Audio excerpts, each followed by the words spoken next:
The Monday, October 28th, 2024 regular meeting of the Paris City Council is hereby called to order at 5:30 p.m.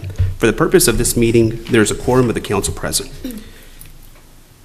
Agenda item number 2, invocation. Mr. Gene Anderson will deliver the invocation, followed by the United States Pledge of Allegiance and Texas Pledge of Allegiance, led by the City Council. Please rise.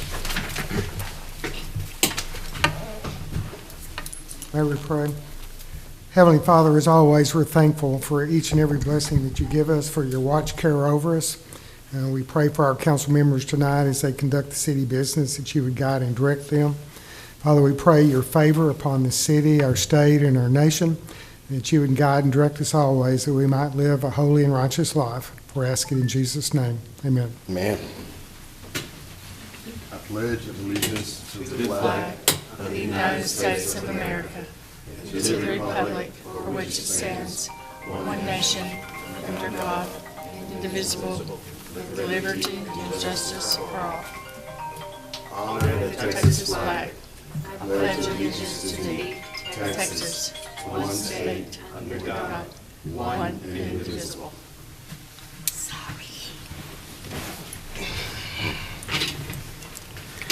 Citizens Forum. Persons desiring to address the council must limit their presentation to no more than 2 minutes. Unless an item is posted on the agenda, the Texas Open Meetings Act prohibits the council from responding to any comments other than to refer the matter to a future agenda, to an existing policy, or to a staff person with specific factual information. Claims against the city, council members, or employees, as well as individual personal appeals, are not appropriate for Citizens Forum. If necessary, the City Council may convene into executive session under Chapter 551 of the Texas Government Code regarding any item on this agenda. The public forum is now open. If there's anyone who wishes to speak to address the council, please come forward and state your name and address for the record.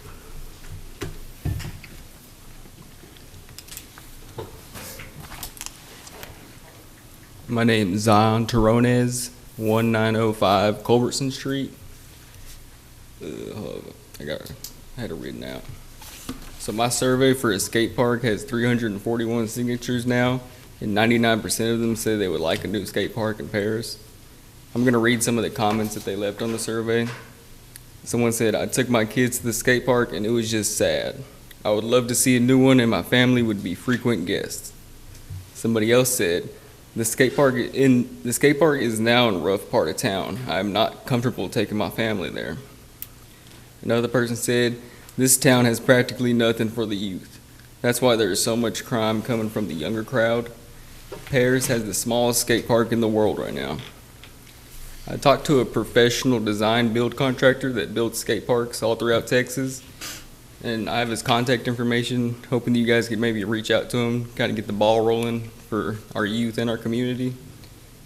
I also like to bring up the lighting situation. The lights at the skate park now are there's one light that comes on every 15 seconds and then shuts off for like 2 minutes. And now that it's starting to get dark around 5 or 7 now, but it'll be 5 before we know it.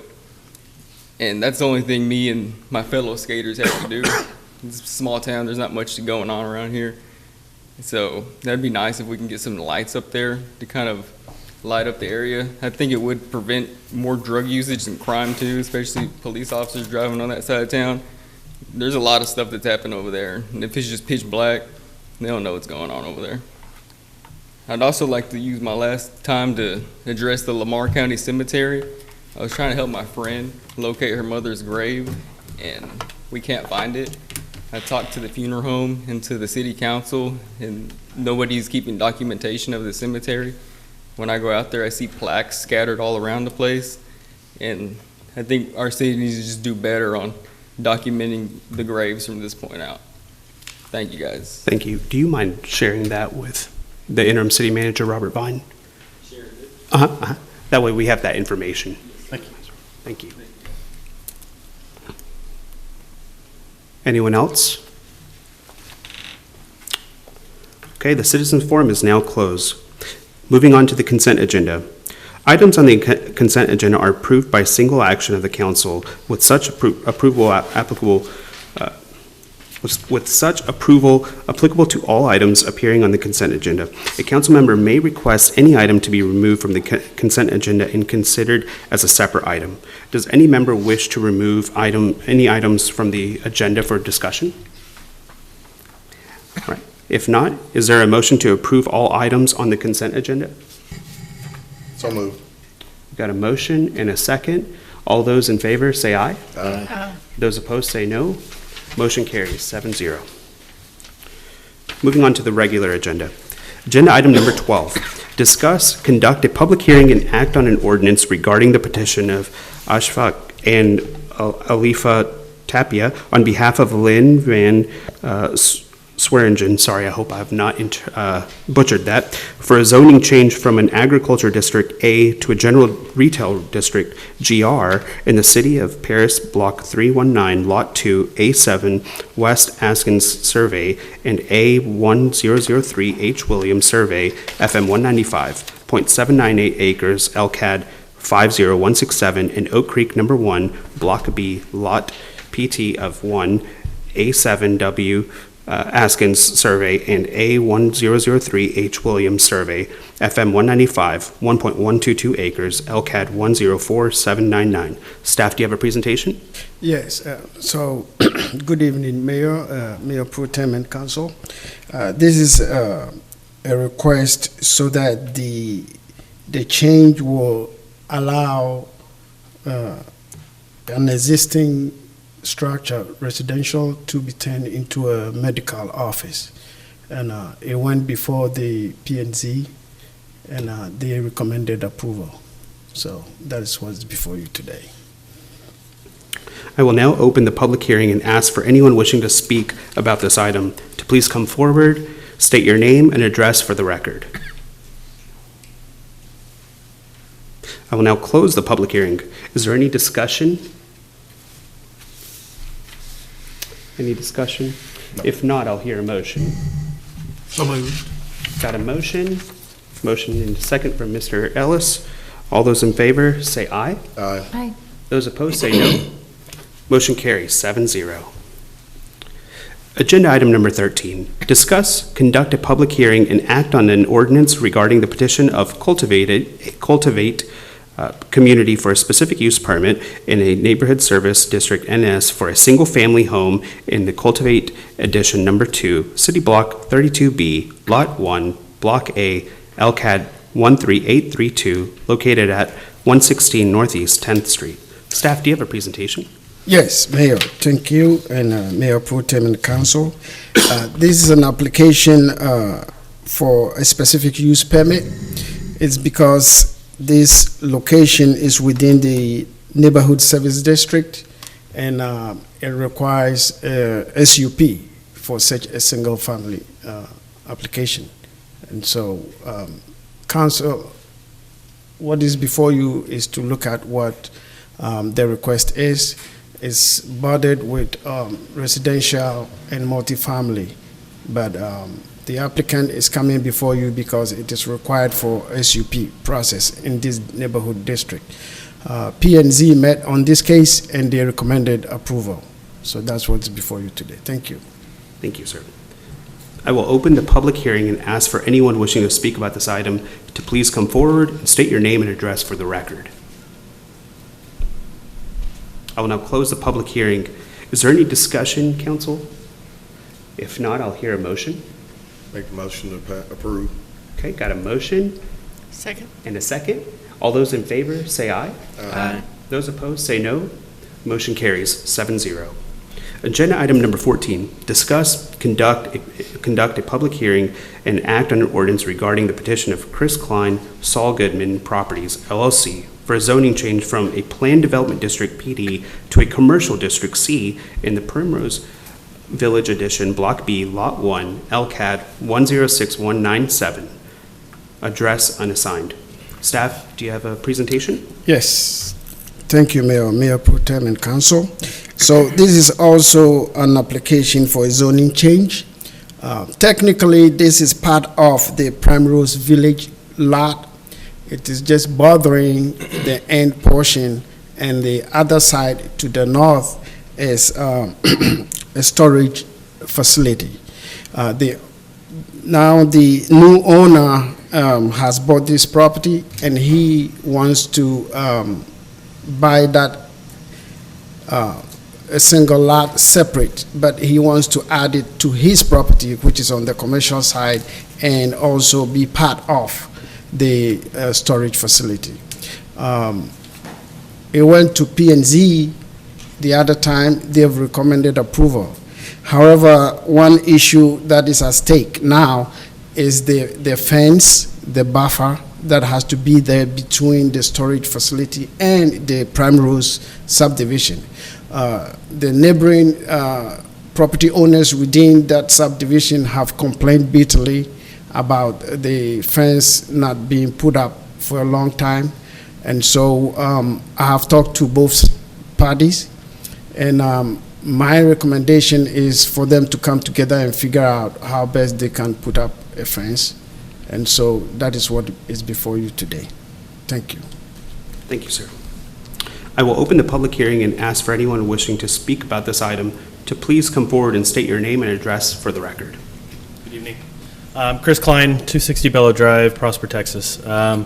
I'm the applicant on this issue. I actually own that 0.11 acres that I'm asking to rezone to my storage facility. I am aware of the fence issue. A portion, 4 panels have fallen down, and I am actually in the process of getting that replaced right now. Emerson Fence Company is going to be out there in the next couple weeks to replace that, so that won't be an issue. Also, moving forward, there's no plans to do anything on that lot. I'm just combining these lots to have 1 tax bill instead of 3 tax bills. That's really what I'm doing. So, any questions or anything for me?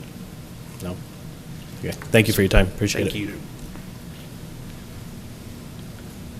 Is there anyone else? I will now close the public hearing. Council, is there any further discussion? Seeing none, I'll hear a motion. Okay. Got a motion approved by Mr. Ellis? Second. Got a second? All those in favor, say aye. Aye. Those opposed, say no. Motion carries 7-0.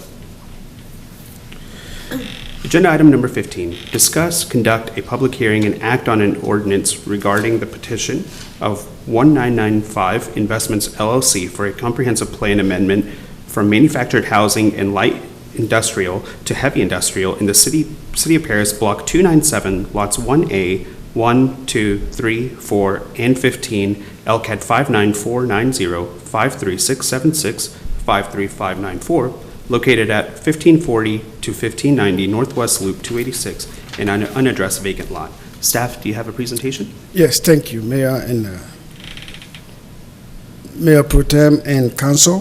So this company is requesting for a rezoning of the property, but this particular application is a comprehensive plan that is preceding the zoning change. This is for the future land use map. We always have to look at what the future development is going to be, and we've looked at it. And so currently it's a manufactured home and light industrial area, and then it's projected to go to heavy industrial. And so the next application will be the real zoning change. This is the comprehensive plan, future land use map amendment for the rezoning change. And P&Z recommended approval. So that's what is before you today. Thank you, sir. I will now open the public hearing and ask for anyone wishing to speak on this item to please come forward, state your name, and address for the record. I will now close the public hearing. Council, is there any discussion? I just have one question for Mr. Amamensa. You said a company had approached you on this, is that right? Did you say Yes, that? it's a zoning change. Yeah. So do you know what the plans are? Or are you privy to that? Yeah, I will discuss that much more in Okay. the zoning change. This is just a future land use, so, thank you. Any further discussion? If not, I will hear a motion. So moved. Got a motion? Second. Motion and second. All those in favor say aye. Aye. Those opposed say no. Motion carries 7-0. Agenda item number 16, discuss, conduct a public hearing, and act on an ordinance regarding the petition of 1995 Investments LLC for a zoning change from an agricultural district A and light industrial district LI to heavy industrial district HI in the city of Paris, block 297, lots 1A, 1, 2, 3, 4, and 15, LCAD 59490, 53676, 53594, located at 1540 through 1590 Northwest Loop 286, an unaddressed vacant lot. Staff, do you have a presentation? Yes, so this is what I'm talking about. This is the real zoning change for the project. And so the current district is agricultural and light industrial district. And they are requesting to rezone it to heavy industrial. So to answer your question, the proposed use of these lots is to construct offices, tracking maintenance, tracking storage, and warehouse. And in the future, they propose to make an addition to build concrete batching plant. And so that is the proposal they have for this purpose. Yes, and P&Z met the other time and they recommended approval. So that's what's before you today. Thank you. Thank you, sir. I will now open the public hearing and ask for anyone wishing to speak on this item to please come forward, state your name and address for the record. I will now close the public hearing. Council, is there any discussion? Seeing none, I will hear a motion. So moved. Got a motion? Second. Oh, sorry. Got a second from Ms. Norman. All those in favor say aye. Aye. Those opposed say no. Motion carries 7-0. Agenda item number 17A, discuss, conduct a public hearing, and act on an ordinance regarding the petition of the City of Paris for a zoning ordinance amendment as to the zoning clarification for a new and unlisted use described as a recycling transfer station consistent with resolution number 2015-009. Staff, do you have a presentation? Yes, thank you, Mayor Pro Tem, and Council. So we've done a research into this situation. We do not have it listed in our ordinance. And so we're trying to, we've done some research into it. We have certain types, but not for specific. So we have added the definition to it, which covers this type of transfer station. And so it will include certain specific types that will allow what is defined as a transfer station in this type. And that is what is before you. So it's a text amendment to add this to the zoning ordinance. Thank you. Thank you, sir. I will open the public hearing and ask for anyone wishing to speak about this item to please come forward, state your name and address for the record. I will now close the public hearing. Council, is there any further discussion? If not, I'll hear a motion. So moved. We've got a motion, Second. got a second. All those in favor say aye. Aye. Those opposed say no. Motion carries 7-0. Agenda item 17B, discuss, conduct a public hearing and act on an ordinance regarding the petition of the City of Paris as to the classification for a new and unlisted use described as a recycling processing facility. Staff, do you have a presentation?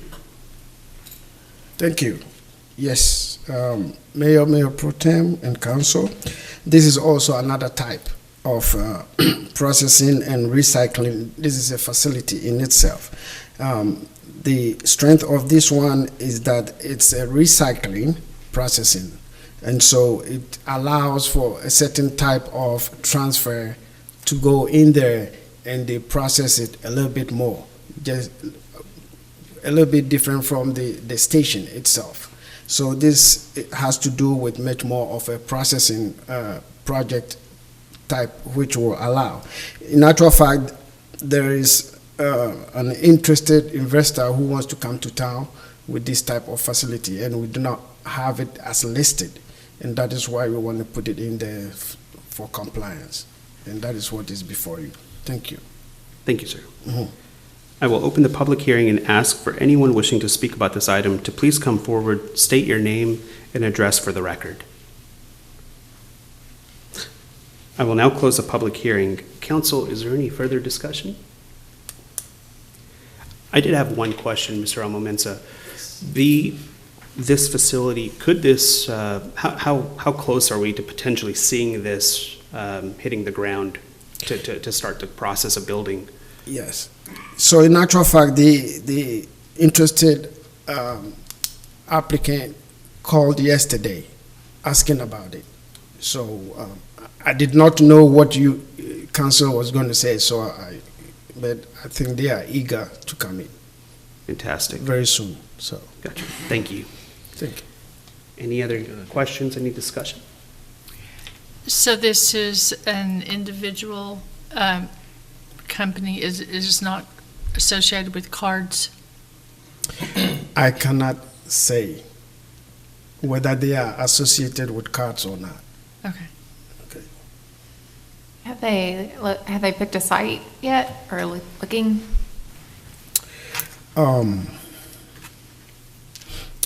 They are looking between the fairgrounds and Martin Luther King, in between. There's an old light commercial, unused, already existing facility over there. And that is one of them, but we looked into it. The Martin Luther King portion of it is part of the trail over there. And so, the back to school program over there, there's also that line, Martin Luther King over there. It's the school program pathway. And so we discussed it a little bit, and that is a concern. Yes, that would be a Yeah, concern. so I guess it has to be looked into, whether it will be rerouted for that purpose or any other options that can be put on the table to be discussed. Thank you. So just out of curiosity, and I know I've asked this before you came, what would prohibit you from answering the question if it's associated with cards or not? And I know Ms. Harris is not here. Oh, not necessarily. I don't have that information. Okay, I just No, wanted to no, clarify because that. yeah, if I know, I will have to declare it. Gotcha. So, thank you. Thank you, sir. Any further discussion? If not, I mean, I am concerned. I just need a little more information about it, knowing that it's a processing center so close to the trail, and that's where Yeah. Givens, I assume the school right there. Yeah, It's so, closest? so this is a text amendment. Okay. It does not have to attach to a particular location. Okay. They can go for any other location. I'm just saying because of what, the question that came up. Sure. So, Okay. Well, You I got guess it? when we get to the site location, then we can decide. yes. I understand. Just for clarification, what zones could they build this or use this kind of facility in? What we're voting on? Oh, it's much more, it's recommended, let me,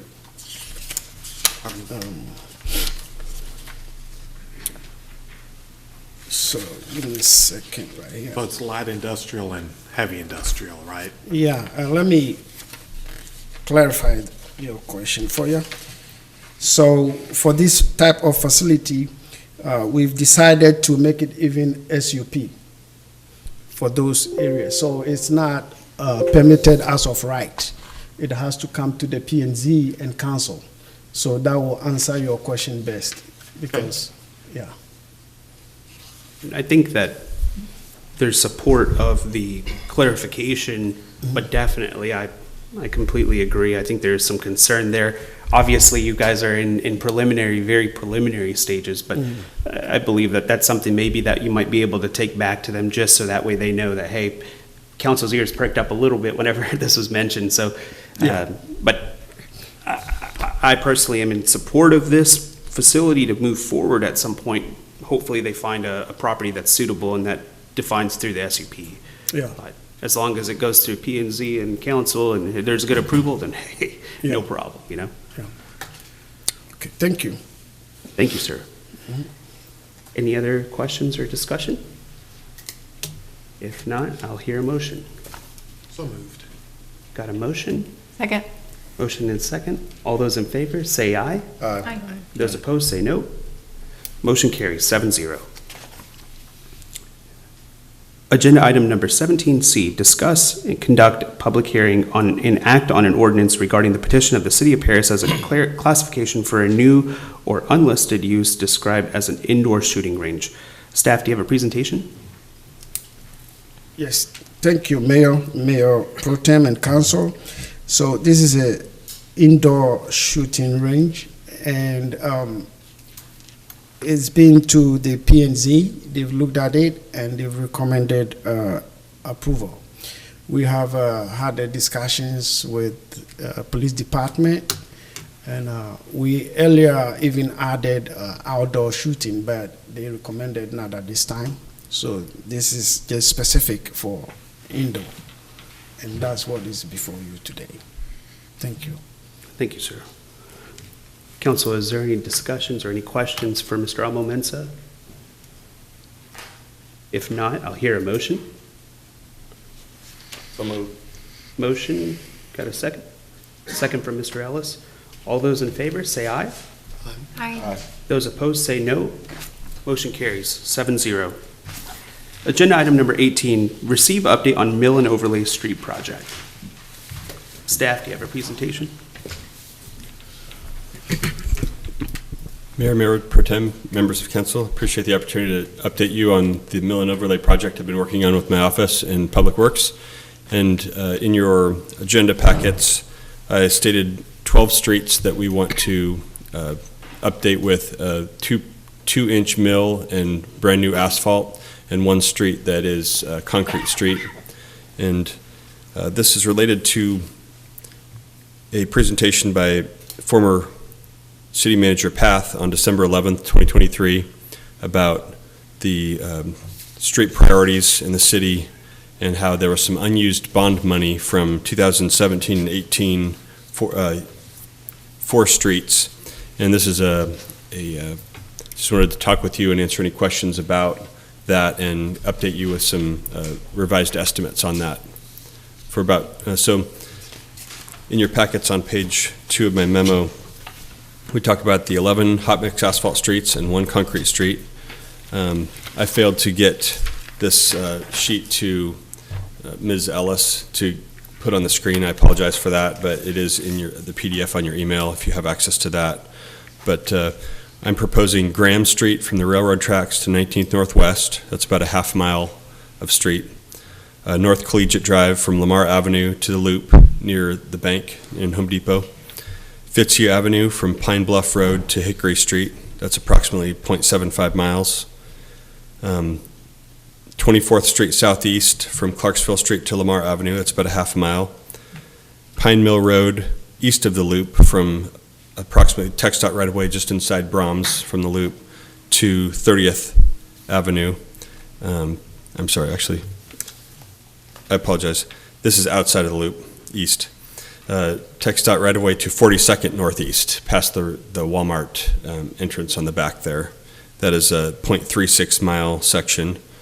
20th Street Southeast from Polk Street to Clarksville Street, that's about 0.18 miles. 12th Street Southeast from the Trail to Paris to Austin Street, that's approximately 0.63 miles. West Sherman Street from 15th Southwest to 19th Southwest, that's approximately 1/4 of a mile. 13th Street Northwest from Bonham Road to Campbell Street, approximately 0.61 miles. MLK Drive from Fitzhugh to 6th Street near the school, that's approximately 0.223 miles. And West Campbell Street from 13th Northwest to 19th Northwest, that's about 0.4 miles. So in total, this is 5.5 miles of streets. Oh, and the concrete street is 7th Street Southwest near the CEFCO station. In the packet, there's a long description that former manager Path described in the email. I will summarize that. We have come to a tentative verbal agreement with CEFCO to split the cost of that road improvement by half, so 50-50, approximately $115,000 each from the city and CEFCO to rebuild that substandard asphalt section into concrete so that it can handle the trucks and the school traffic can not have to be inconvenienced by basically it's gone back to gravel in that section because it's not, that asphalt is not meant for trucks. So we are working with CEFCO for the agreement for the 50-50 cost, and former manager Path believed this was a great use of, since we had this sum of money to apply and invest in that section from this bond. So that is the one that's kind of the outlier of, it's not an asphalt street being paved with asphalt, but we're upgrading it to concrete. And it's a short enough section, it's about 500 feet long, so it's not as big of an investment. Overall, what I would like to say about the street conditions in Paris, we would love to totally rebuild and replace 90% of the streets if we could to a concrete condition, similar to what we did in Pine Bluff, in other areas. We simply cannot afford to do that. Public Works does not have the budget to repave, let alone upgrade to concrete. So this is a way to use some money that we still have from a bond and invest directly into the infrastructure. Normally, cities will have a street paving program of annually. They can invest between $500,000 and $2 million a year and break up the city in sections and repave every street in the city every 20 years. That happens quite a bit, but we do not have that ability. So when sums of money like this come available, we wanted to hit the maximum number of streets with the money so it could go the farthest. So I'd love to answer any questions you might have. Absent of the presentation slides, I wish I would have given them to Ms. Ellis. I apologize, but I'd love to answer any questions you might have. Council, any questions? So, go ahead, Nick. How soon does this start? We would go to bid and have it start in the spring as soon as the weather turns. Okay. Sorry. So the 7th Street, just for clarification, is behind the west CEFCO, right off the loop, heading towards Chisholm Middle School. Absolutely. Kind of halfway down there, that road needs to be fixed. And, it went out of my head. I had another question. If it comes back to you, Nikki, you did it to me. Yeah. You're welcome. I'll think about it. I'll say this, I had an opportunity to drive through majority of these roads and kind of look through from start to finish. These roads are in grave condition, and so I do appreciate the city and staff and council putting this at the forefront to really get this improvement done. We hear about this all the time from our constituents of, hey, we want to fix our roads, we want to get our roads fixed, we're going to throw our tax money into roads, and so I appreciate this being the one of the top priorities there. And I will also add, I was having a good conversation with Mayor Pro Tem Savage earlier, and one of those other things that we'd love to see, if we ever do get that opportunity to have a surplus or any other funds that come about that we get a chance to potentially look at, is looking at the overgrowth in our community. I know that's been a big eyesore for our community to beautify and to really take care of. But I know that's down the line in the future if that opportunity ever presents itself. But that's also one of the priorities up there that I think council has a keen interest of looking at to kind of mow down some of that eyesore. So I do appreciate all the efforts that are taken from city staff and from council putting this as one of the top priorities, even stemming back to last year. So thank you all, and looking forward to this project. Thank you, Eric, too. I would like to add, go ahead, sir. So it came back to me. 6 and 8, and this is only for clarification of people listening, because 6th and 8th Southeast is one of the biggest complaint, streets, 2 of the biggest complaint streets, but they were not added to this because of litigation. Am I correct? Yes. So I just wanted to clarify that in case somebody's seeing that and say, wait a minute, 6 and 8 is not included, Southeast, and that's why. Thank you for clarifying that. That's absolutely correct.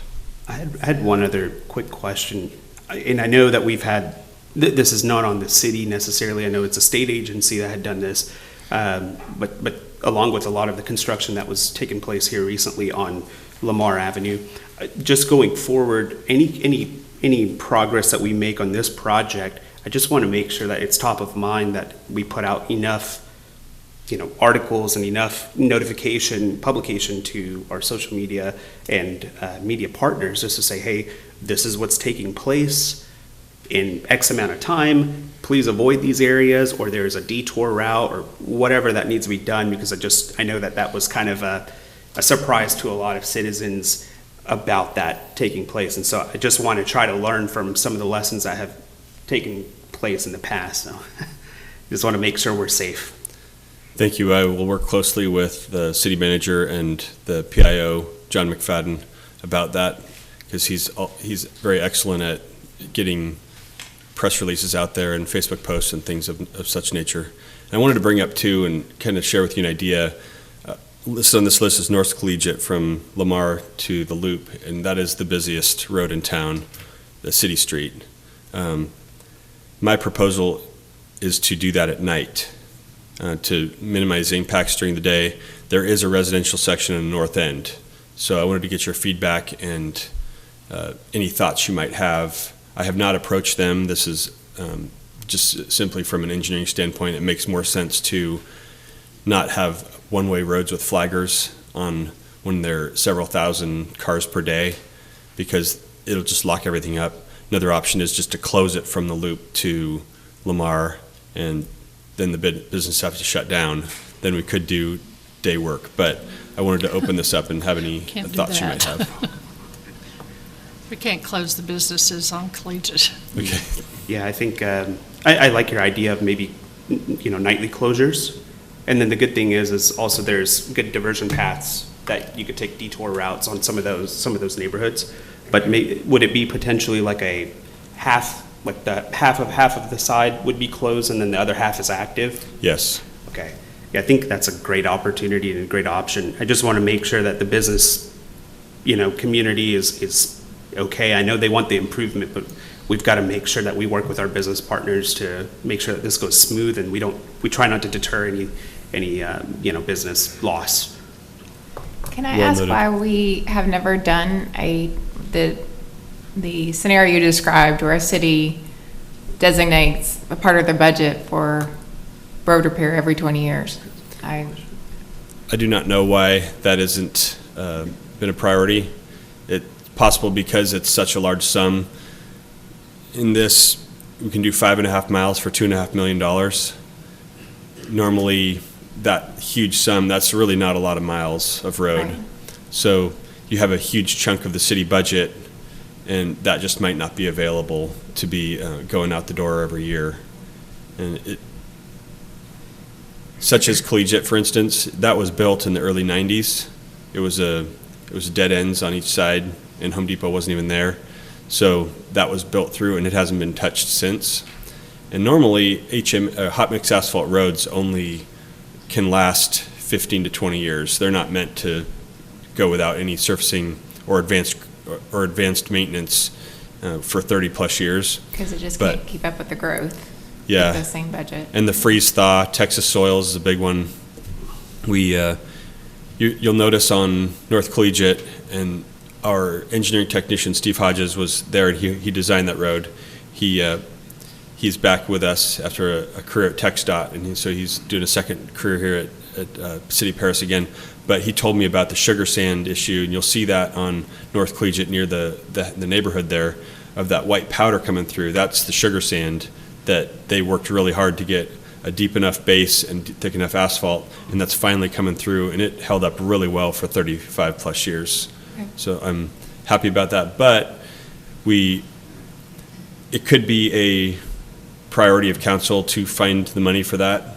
I would highly recommend that if funds are available, and we can set up our GIS department and Public Works, and I can look and create zones, even if it's not a 20-year. If we had little pockets of even 25-year, we can get and save some of these roads, because as you'll see in the memo, you'll see a lot of the alligator cracking. We call it that because the cracks in the road look like alligator scales, and that is an indication of almost full road failure. the moisture getting down through has cracked them beyond repair in some locations. So what we're going to do here, we don't have the money to fully rebuild the roads because the asphalt's normally going to be thicker than 2 inches. It's probably going to be 4 to 6 inches from all the paving from the 60s when they were probably last paved or when they were originally built as a neighborhood. And when we grind that off, we're going to spray it with heavy tack coat, which is a emulsified asphalt cut back with water, and it will settle into those cracks and give us a few more years extra on that. And then the solid 2 inches of asphalt compacted, it'll hold up as best it can without being rebuilt. Well, yes, I would like, if you could work that into a future budget as far as a scenario where, you know, light maintenance, at least it would be less expensive than completely rebuilding these roads from the ground up. Okay. I think that would be a priority for all of us. I completely agree. And I think also a good thing is, you know, let's just say if we don't get a chance to make that budget item, at least we keep up with the times and expenses to see, hey, how much are we looking at material cost-wise, rather than looking at it decades from now, thinking, hey, what could it be, right? At least right now, we're looking at it and saying, okay, well, this is how much it could cost. Let's look at the inflation number and go from there. Okay. That's a good idea. Great, we'll do that. Awesome. I know that this was more of an update. We voted on this back in December of '23. This is just a discussion. We don't need to take any action, correct? Okay. All right. Any further questions? Yeah. Just out of curiosity, when you start the project in the spring, do you pick out a certain area first and then go to the others, or is it done pretty much all at the same time by the company? We will have some special consideration for school zones. I want to hit those. If we probably won't go out by spring break, but as soon as first part of May, is that when school ends around here? Where I'm from, we go till June, but I think it's in first part of May. As soon as we hit that May time zone, get everything near the schools done first, find a spot that's lowest, probably like midweek for around North Collegiate there when we have to do night work, because that's probably going to take about a week there. And so not a holiday weekend or not a holiday week, for instance, for Collegiate. So we'll look at some of those considerations, but I'm open to any ideas you have knowing these neighborhoods when you get back and say, hey, I notice on 12th Street Southeast, there's an event through the trail here on such and such weekend. We might want to avoid that during this time. I'm all ears on that. I've only been here a couple of years now, so I'm new to the community and don't know all the ins and outs. But we'll talk with our PIO as well and other neighborhoods. None of these are focused toward the square or anything, because most of those are TxDOT roads, or the traffic isn't high enough to warrant this. But some of these, we really wanted to hit those neighborhoods that have a lot of traffic.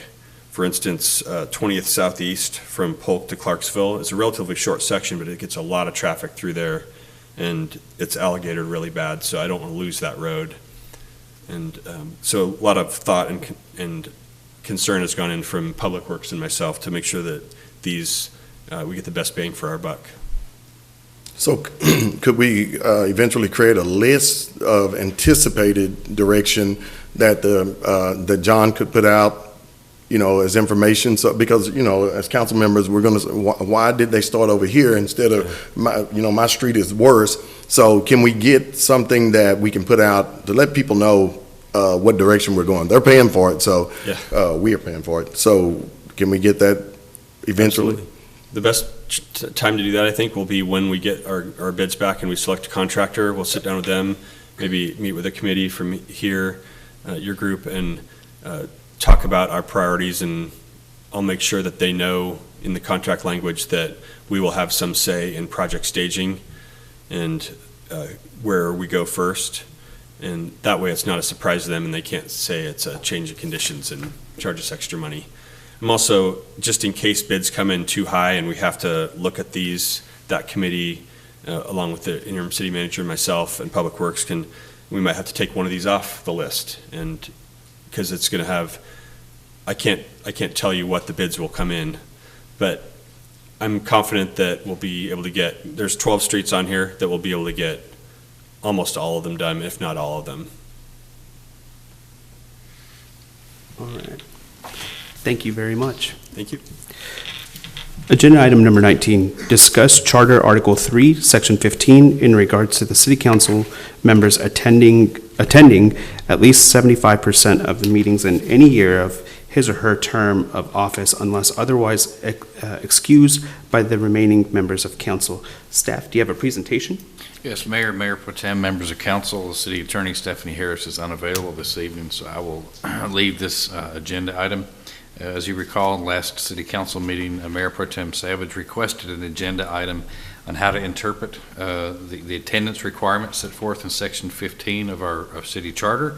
And the Section 15 states, furthermore, a member of the council shall immediately forfeit his or her office if he or she fails to attend at least 75% of the meetings in 1 year, with the year running from in May to the last meeting in April.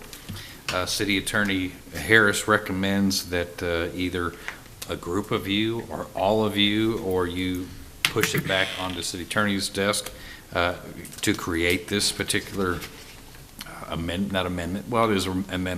And fourth thing she's asking you to consider is should there be categories of absences that are automatically excused? How does the council want to decide whether an absence is actually excused? What criteria will be used to determine whether an absence is excused? And then who will be charged with keeping up with the absences? So she also recommends that the policy needs to be clear so everyone understands it, not just for this current council, but for future councils as well. So before you this evening is how we move forward. Do you as a group want to decide it? Do you want to create a subcommittee, or would you rather have the city attorney draft a policy and then bring it back to you for consideration? I want to actually give the floor to Mayor Pro Tem Savage. I know he had brought this up. Yes. Please. Yes, because it could come up. I don't think it has come up since the charter has been changed, but, you know, we can keep this pretty simple. I really don't want a separate policy. One of the questions that she asked is, who will keep up with it? Well, my question when I saw that is, who keeps up with it now? Mm-hmm. So who keeps up with it? Staff. It's in the minutes, who's here and who isn't. But who monitors that? As far as letting you know when you've missed 3 meetings, no one lets you know.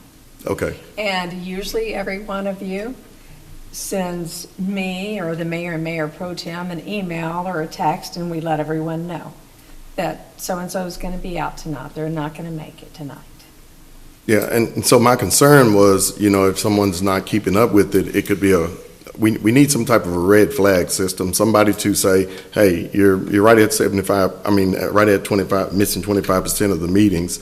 And I think the rest of the process is really simple. You alert the mayor and the person, and the mayor has a conversation with the person and then brings it to council and put it on the consent agenda, and you either approve it or you don't. So it doesn't take away from council members thinking, well, this guy's just loafing and not showing up, and they can pull it from the consent agenda for consideration. So it wouldn't eliminate that, but it would allow us to just move, you know, pretty smoothly. It wouldn't be a huge wrinkle, not drawing a lot of attention, because, you know, we don't get paid for this. I think most everyone here, when they miss, it's sick, vacation, or work. So I think those things should be excused, but I did not see it in the charter, how we would go through that process, so we needed to come up with it. Yeah. But I don't see making a whole new policy.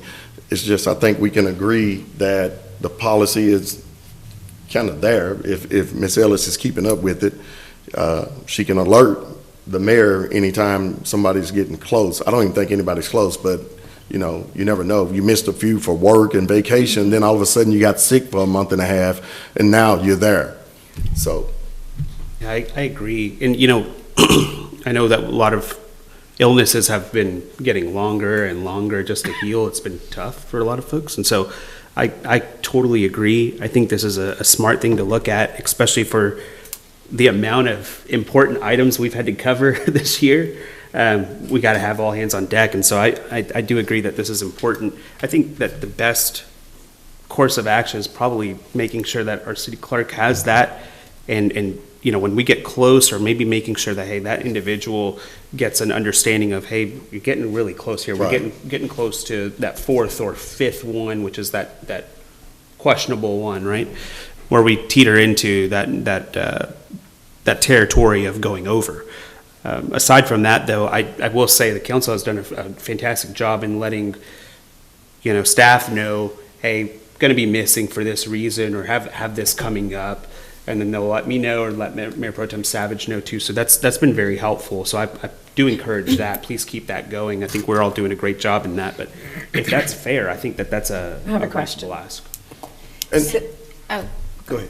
oh, my only question is with the meetings, these are city council meetings. They don't include workshops or budgets or other, Well, right? It's see, not that's- clarified. That's the point I was fixing to make. It doesn't say it in the charter, but if we show up, if we call a meeting for a budget meeting, if we call a meeting to meet with PEDC, if we call a joint session with Lamar County, those are considered meetings. Okay. Yeah, we should probably carve that out and make that correction to say, and this is just my thought process, I don't, would say you counsel on this, but, you know, on those, I feel like those are special meetings that we try to deviate time and kind of set, you know, dedicated time for some of those. Like last meeting, we had, you know, the meeting with the county commissioners and Judge Bell, right? Well, that was kind of thrown into that. And so I know we ask a lot of each other to be able to meet on special times and you know, for certain special occasions. But I would think that the regular planned meetings would be the ones that we would count. And then the special ones, you know, if you can't make it, we do the best that we can to be able to make those. I don't think that should count against Well, anyone. I agree, but that need to be specified, because Right. when you open up the meeting of the Paris City Council, that is a meeting of the Paris City Council. Right, so that's why I'm saying that we need to carve that language out and make that a special clause to say, hey, you know, anything special, any special meetings or anything like that, or workshops, budget workshops, anything like that, we should probably count that as a, Separate. you know, a non-determining factor. I have a question. Yes, ma'am. Okay, so we don't want a written policy, but what do you all think about just us bringing something back, put a memo together and say, and for you to discuss and act, and it would be a minute order, to say that it's only regular meetings that count, no special meetings, because you all know you could have 12 of those in addition to your 24 meetings. Right. And that if it's sick, work, or vacation, Yes. it does not count Yes. towards that. Exactly. What if I brought a memo back based on your discussion here, and you all did a minute order on that? Sounds good to me. I think that's very fair. Anything else that we want to see to that? I just think it needs to be very simple and not get encumbered in a lot of if this or Right. what if that, and, you know, 25% is 25%. And that Cut averages and dry. like 3 meetings. Yeah, Good. exactly. So far, every one of you that have texted me, called, or emailed that's sick, vacation, family illness, Well, we don't get paid, so I know. sometimes it's work. we could do that, and then the minute orders are tracked in a huge document that we have in my office. Awesome. Well, thank you for keeping track of that always and making Absolutely. sure that, you know, you hold us to that. So thank you so much for that. And Certainly. anything else that we want to kind of discuss on this matter? I appreciate you bringing that up, Mayor Pro Tem Savage. Thank you for clarification. Agenda item number 20, discuss and act on an ordinance authorizing and directing the Director of Finance to transfer unencumbered funds from various department or reserves to other departments which are expected to overexpend their original budget appropriations. Staff, do you have a presentation? Mayor, Mayor Pro Tem, and council members, this is kind of our annual housekeeping ordinance that we adopt at the end of each year to kind of reconcile those departments that have gone over the original budget. And as usual, we're able to offset that increase by decreases in other departments that underspent their original budget. So there's no actual increase in the general fund budget. You have an ordinance before you that has been prepared to authorize the finance director to go in and make these changes. And so it's a staff recommendation that you approve the ordinance. I'll be glad to go into as much detail about those changes as you would like to ask, but otherwise, I'm not going to bore you with a lot of numbers. But I'll bore you as much as you want to be bored. Is there any discussion, council, or any questions that we have for Mr. Anderson? Who had the biggest reserves in their department? Which departments had the biggest reserves? The largest increase took place in Department 89, which is kind of our general expenses.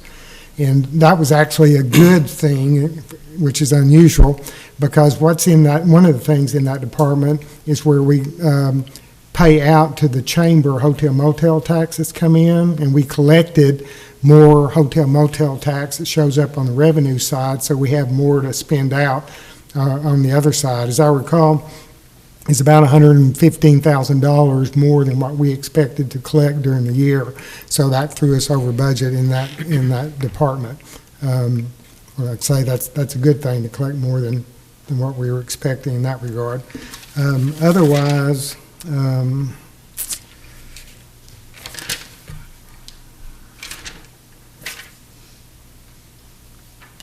believe the fire department had the largest overage otherwise. And that was primarily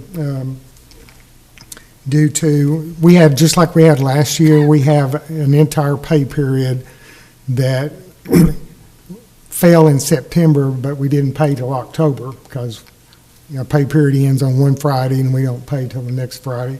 So we have to, because this is the last month of the year, we have to accrue that in for reporting purposes, and that threw several departments over what they would have done.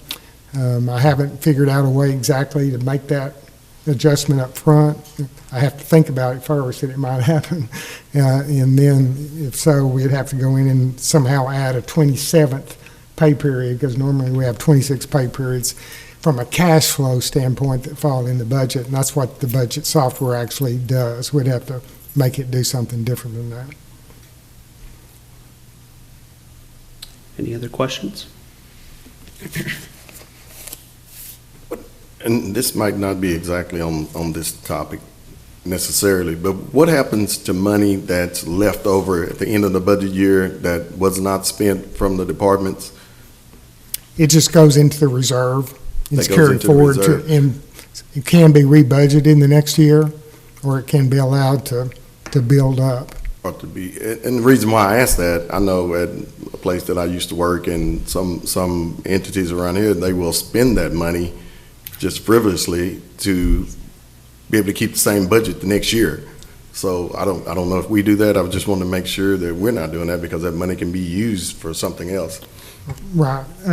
We try to keep an eye on that, and the department heads, if they have something that's reasonable for them to spend, Public Works is a good example. If they don't do everything that they might anticipate doing, they may stockpile some asphalt or coal mix or gravel, that kind of stuff, in preparation for the next year. It's something that's useful. It's not just, going out and buying frivolous stuff.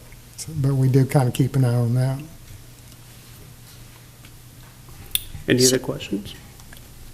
And I'm not sure I'm reading this right, Jean, so if you'll clarify on what we're moving out is into other departments is the finance, community development, streets, and EMS. We're taking those overages. Yeah, those departments have excess funds in them. They didn't spend their whole budget. And we're taking money from those departments and moving it to these other departments. So I have two questions on those. I'm surprised the EMS had that much overage, $261,000. Yeah, I was too. I mean, they normally either break even or make a little money, but I don't have a ready explanation as to how they ended up with that much. Because I think they were fully staffed all year, or pretty much fully staffed all year, and that's their biggest expense. I don't know the full answer, like I don't have the exact answer on this, but I know I'm talking with a lot of the folks that work in the EMS department, they had said that they had a lot of calls this year. They were kind of overworked this year. And I don't know for what reason, what would have caused that, but that's just a So little this is anecdote. revenue into there with the, Yeah.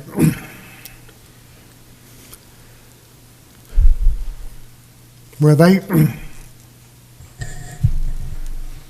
course, on the revenue side, the more runs they make, the more money they bring in. Right. But this isn't necessarily excess, this is just what was budgeted on the expense side. Sometimes they may just not spend everything that they had planned out because maybe they just didn't get to it. But I'd have to look and see specifically on why they had that much left. and then we're putting 192,000 into the fire department. Are they over budget? Yes, the fire department, that was primarily overtime in their part.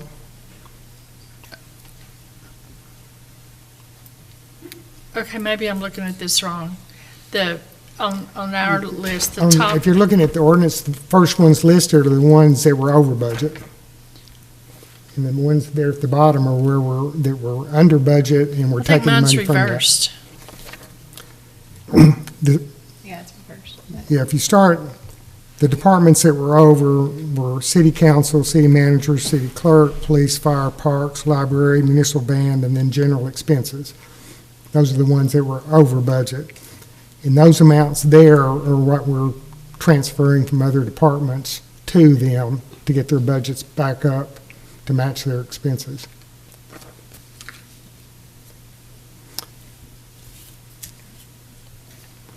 I think I'm just confused about the EMS number, because in our budget that we just approved, there was a huge deficit of 400,000.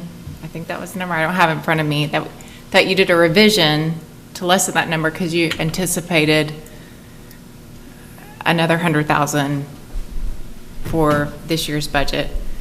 And now seeing that they had a surplus of 261,000. I mean, that's a $700,000 swing. Well, you have to look at both revenues and, Yeah. and expenses. Well, And I some know of them, it some of them can't- did underspend, but others overspent, and we're netting each other out. I'm just thinking about the other departments and getting a clearer view of what number we can hit, so that we can do more mill and overlay work or budget for that if we're going to think about capital projects that we want to be committed to. And not that we're not committed to fire and EMS, but these huge swings, we don't know where the target is. Well, And if you consider that we start budgeting about 18 months out from where we end up, and so budgets are a guide, an estimate. And we Yeah. try to make it as accurate as we can do it, but we're never going to hit it exactly. In some cases, we may miss it both on the revenue side and the expense side, just like we brought in more hotel tax than what we anticipated. Sometimes we spend more money than we anticipate, but we try to look at the whole general fund and make sure we stay within that number. Knowing we may have to move a little bit from And department these to are department. very, very small percentages when you're looking at the whole budget, I understand. But that would just be, going forward. I'm knowing that we spent $86,000 more than we anticipated. I mean, that's on us, but we're obviously looking for consultants and getting outside help to help guide our decisions, so I understand that. Yeah, and in y'all's case, you're exactly right. Consultants and then the housing assessment, which we budgeted for, but I think y'all requested some additional work there at the end, and that additional part is what ran Sure. that particular line item over. Sure. Okay. Thank you. Any other questions or any more discussion? These are good questions, by the way. This is something that we should always keep track of and keep looking at. We always want to get better, and these are excellent questions. Yeah. So are they moving targets year to year? And the reason I ask that is there no historical data that would prevent fire from having almost $200,000 overage. Because I think, to Alice's point, like, if you have a $200,000 overage, and I don't know if that's every year, or if that's just 1 year, then that's maybe we should swing that money somewhere else because, swing the money from somewhere else to them. So I don't know, it could be a moving target. Yeah, normally EMS, it doesn't have that much surplus. We normally, we budget, we come in somewhere between 95 and 98% or 100% of budget. We kind of fall in that range. We usually have a little that we didn't spend in the budget, which we don't get too concerned about that because it builds up our reserve and gives us money that we can come in and do something special with that. Whether it's buying capital items that we can't normally afford. This year's new budget has about $125,000 worth of equipment and capital type items in it that we couldn't afford without spiking the tax rate. So that surplus, as it builds up and it gets to an adequate level, the manager tries to work it in because we don't want to just keep building up the balance of reserves. We want to use that because people have paid their taxes and they need to get some benefit from it. All right. If there's no further questions, we will go ahead and hear a motion on this topic. So moved. We've got a motion from Mr. Kessel. Second. Got a second from Mayor Pro Tem Savage. All those in favor say aye. Aye. Those opposed say no. Motion carries 7-0. Thank you, sir. Before we get to agenda item number 21, I know we were looking to go into executive session on this item, but because we don't have our legal consultation, Ms. Harris, today, I know she's out ill, I would like to move that we look at tabling this item. Is that, I want to kind of discuss that and see if anyone would like to make a motion on that. Both. Both items. Yes. Yes. 21 and 22. And table it until your next meeting? Yes. Is that, Yes. okay. I'll go ahead and hear a motion. I'll make a motion that we table it till next meeting. Thank you. Got a motion? Item number 21 and 22. Yes. Got a second? Second. Motion and a second. All those in favor say aye. Aye. Those opposed say no. Motion carries 7-0. Moving on to agenda item number 23, consider and approve future events for the Paris City Council and/or city staff pursuant to resolution number 2004-081. Does anyone have anything? I do, Mayor. Just wanted to remind you all that normally your next meeting would be Monday, November the 11th, but it's rescheduled to Tuesday, November the 12th, and it's going to be your only meeting for November. No, don't be sad. I'll send you all a reminder. I do have a couple things that are coming up. It's not definitive just yet, but obviously we have gone a little bit further with our city manager search. Our consultant, Baker Tilly, will be advising us of the protocol of how we want to move forward in regards to the potential next meeting. And so we do anticipate to potentially have either a meeting next week at some point, a special meeting.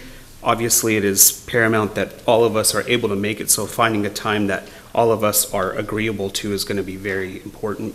And then same with potentially the week after that. Okay. So that's just something on the horizon and as soon as we get any information, I want to send that out to council and make sure that we have good communication preserved and make sure that we're able to meet a good schedule. Aside from that, anyone else? When did we decide to move the meeting to November 12th? At your last meeting, November the 11th is a holiday. Oh, yes, it is. It's Veterans Day. Yeah. Well, All right. Well, If we don't have anything else, then we'll move on to agenda item number 24, adjournment. I will hear a motion and a second for adjournment. So moved. All right, got a motion and a second for Ms. Norman. We are adjourned.